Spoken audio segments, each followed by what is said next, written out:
শীতকালে বাগানে বা টবের গাছে আপনি যদি সতেজ এবং হেলদি বিভিন্ন ধরনের শাকসবজি পেতে চান, তাহলে যে কাজগুলো অত্যন্ত জরুরি সেটা হলো ঠিকমতো সার দেয়া, পানি দেওয়ার আগে টবের যে মাটিগুলো এগুলো পরীক্ষা করে দেখা।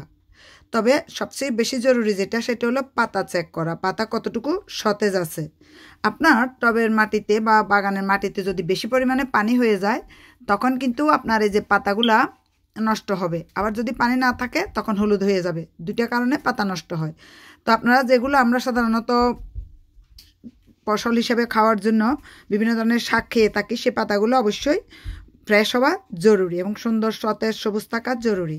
আর যে ফলন বাড়ানোর জন্য যেটা জরুরি সেটা হলো গাছ হেলদি কিনা, সতেজ কিনা, সেটার জন্য ময়শ্চারাইজার দিতে হবে গাছে। আমরা যেরকম ত্বকে বিভিন্ন ধরনের ময়শ্চারাইজার ক্রিম ব্যবহার করে থাকি, ঠিক সেরকম বাগানের গাছেও কিন্তু ময়শ্চারাইজার দিতে হয়। সেটি কীভাবে দিবেন সেটা আমি বলে দিচ্ছি। সেটা হলো এই সময়ে মনে করেন আপনি বেগুন, টমেটো, মরিচ, যে লাউ, কুমড়া, যে ফসলেই করেন না কেন, আমরা যারা লন্ডনে থাকি তারা যেটা করি টবের গাছে সেটা হলো লাই শাক, পালং শাক, স্পিনাচও বলা হয়। লাই শাক বলতে সরিষার শাক বলা হচ্ছে। আর মূলার শাকও হয় এই সিজনটাতে। আমরা মূলার বিচি ফেলে দিলে মূলার শাক হয়ে যায় ছোট ছোট। আর ধনিয়া পাতা তেমন এই সময়ে হচ্ছে না, বাইরে আপনি ঘরে রাখলে হবে, বা আপনার বাগানে যদি আপনি প্লাস্টিক দিয়ে মুড়ে দেন তাহলে হবে। তবে স্পিনাচ যেটা এটা বাইরে হবে, পেঁয়াজ রসুনও বাইরে হবে। আর এই পাতাগুলোকে সতেজ রাখার জন্য যেটা করতে হবে সেটা হলো আপনি ধরেন 5 লিটার পানির মধ্যে 2 টেবিল স্পুন পরিমাণ দিয়ে দেন শ্যাম্পু, সেটা দিয়ে ভালো করে আপনি মিশিয়ে নেন। শ্যাম্পু যদি না থাকে আপনার ওয়াশিং লিকুইড যেটা থাকে বা ওয়াশিং পাউডার যেটা থাকে সেটা মিশিয়ে দিয়ে আপনি গাছে স্প্রে করে দিতে পারেন। পাতা সতেজ থাকবে। আর যে মাকড়সার জাল চলে আসে বা যে মৌমাছিগুলো চলে আসে পাতা নষ্ট করে দেয়, এগুলো আর আসবে না। তবে 5 লিটার পানির মধ্যে আপনি যদি চান তাহলে 1 চিমটি পরিমাণ ইপসন সল্ট ভালোভাবে মিশিয়ে দেন। আর শ্যাম্পু বা ওয়াশিং লিকুইড যেটা আপনি মিশাবেন 2 টেবিল স্পুন পরিমাণ, অতিরিক্ত মিশানোর দরকার নেই। কারণ আপনি এই স্প্রেটা যারা দেশে থাকেন তারা এই স্প্রেটা সপ্তাহে 3 থেকে 4 দিন গাছের মধ্যে করে দিবেন।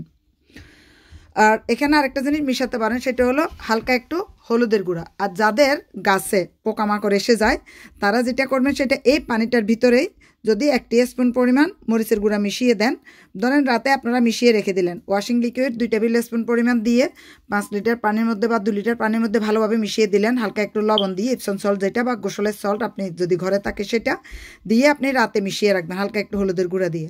আর যদি আপনার গাছে কোনো ধরনের রোগ না থাকে, শুধু পাতাগুলোকে এরকম সবুজ রাখতে চান, সতেজ রাখতে চান, আপনি ওই যে এখান থেকে লাউ কুমড়া খান বা আপনারা যেই ফসলেই করেন না কেন, টমেটো, মরিচ বা সিম, সেটা খান, কিন্তু পাতা, বিশেষ করে পাতা জাতীয় যে সবুজ আপনারা রাখতে চান, পাতা জাতীয় যে ফসলগুলো আমরা পাই, শাকসবজিগুলো, সেটার মধ্যে আপনি সপ্তাহে 2 দিন বা 3 দিন স্প্রে করবেন। আর এগুলোতে রোগ না থাকলে সপ্তাহে 1 দিন স্প্রে করলেই হবে, যেন মাকড়সার জাল কোনোভাবে আপনার গাছে না আসে। মাকড়সার জাল বিভিন্ন ধরনের পোকামাকড় বা মাছি না আসে, মৌমাছি আসবে তাতে কোনো সমস্যা নেই।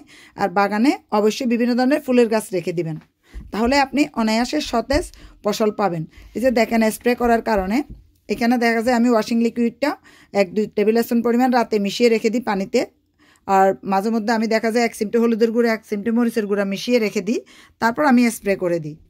বিশেষ করে সানডেতে সময় থাকার কারণে সানডেতে বেশি স্প্রে করা হয়। আর এগুলো আমার আগের গাছ আপনাদেরকে দেখিয়ে দিচ্ছি, যে আপনারা যারা দেশে থাকেন অনেকে আবার কমেন্ট করেছেন যে গাছে পোকামাকড় এসে গেছে, গাছ সবুজ হচ্ছে না, হলুদ হয়ে যাচ্ছে, তাদের জন্য। আবার দেখেন এদিকে যে সরিষার গাছগুলো কত সতেজ হয়েছে, আপনারা দেখতেই পাচ্ছেন। এটা একদম সারা বছরে আমি চাষ করে থাকি।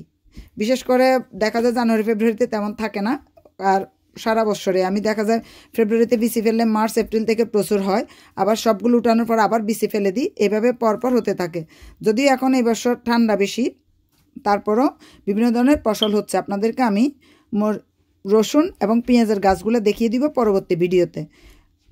এই সময়ে যারা ফসল করেন লন্ডনে তারা গাছে প্রচুর পরিমাণ পুষ্টি দিতে হয়, যেমন গাছের শুকনো পাতা, গোবর, তারপরে খৈল, এগুলো মাটির সাথে মিশিয়ে দিতে হয়, চা পাতা, তাহলে কিন্তু ফসল অনায়াসে পাওয়া যায়। কারণ এই সময়টাতে আমরা শাকসবজি বা ফলমূলের যে খোসা ভিজানো পানিটা অথবা যেটা আমরা করি ভাতের পানিটা গাছের গোড়ায় দেওয়ার মতো সুযোগ আমাদের নেই। তার কারণ হলো প্রতিদিন বৃষ্টি হচ্ছে, গাছের গোড়া ভিজা থাকে।